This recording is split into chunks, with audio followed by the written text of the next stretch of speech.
আসসালামু আলাইকুম। মোজাহার ভাইয়ের কন্টেন্ট মানে এই টাকার খেলা। আজকে এই মানিব্যাগে আছে 10,000 টাকা। কে পাবে? একজন ডেলিভারি বয়, ফুড ডেলিভারি অথবা পার্সেল ডেলিভারি করে এমন একজনকে আজকে দিব 10,000 টাকা। এখন আমি আছি বর্তমানে হাতিরঝিলে। আজকে আমি ঢাকা শহরের পাঁচটা লোকেশনে যাব এবং 10 মিনিট করে অপেক্ষা করব। যে আমার সাথে কোনো ডেলিভারি ম্যান আমার সাথে হ্যান্ডশেক করতে আসবে তাকে আমি দিব 10,000 টাকা। দেখা যাক কে পাচ্ছে আজকে ঢাকা শহরের মধ্যে 10,000 টাকা। আজকের ভিডিওতে কিন্তু কোনো সাবস্ক্রাইব চেক করা হবে না, চাইলে আপনারা এমনি সাবস্ক্রাইব করতে পারেন। তবে আজকে যে আমার সাথে হ্যান্ডশেক করতে আসবে তার সাবস্ক্রাইব করা না থাকলেও চলবে, জাস্ট আমার সাথে এসে একটু হ্যান্ডশেক করতে হবে, তাহলে সে পাবে 10,000 টাকা। এটা শুধুমাত্র ডেলিভারি ম্যান ভাইদের জন্য, যারা পাটাও রাইড করে বা যারা হচ্ছে রাইড শেয়ার করে তাদের জন্য না।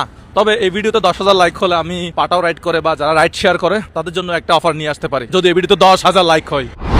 গাইস, চলে আসলাম হচ্ছে রামপুরা জেটির সামনে। আমরা এমন একটা এলাকায় যাব যেখান দিয়ে রাইডাররা সাধারণত যাওয়া আসা করে। আমরা তো নিরিবিলি প্লেসে গিয়ে বসে থাকলে হবে না, আমি টাইমার নিয়ে রেডি, 10 মিনিট সেট করা আছে। একটা জনবহুল এরিয়ায় যাব, জনবহুল একদম 4 রাস্তার মোড়ে, যেখান দিয়ে মানুষ ফুড ডেলিভারি বয় যারা ডেলিভারি করে বিভিন্ন জিনিসপত্র তারা যাওয়া আসা করে, ওরকম একটা জায়গায় গিয়ে আমরা দাঁড়াবো, দেখি আমাদের সাথে কে হ্যান্ডশেক করতে আসে।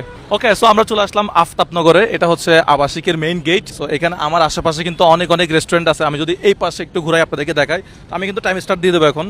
আশা করি আফতাবনগরের অনেকজনে ফুড পান্ডাতে খাবার বা পার্সেল অনেকে অর্ডার করছে। আজকে ডেলিভারি হবে এবং ডেলিভারি ম্যানদের মধ্যে কেউ একজন দেখি আমার সাথে হ্যান্ডশেক করে কিনা। আমি কিন্তু এখন স্টার্ট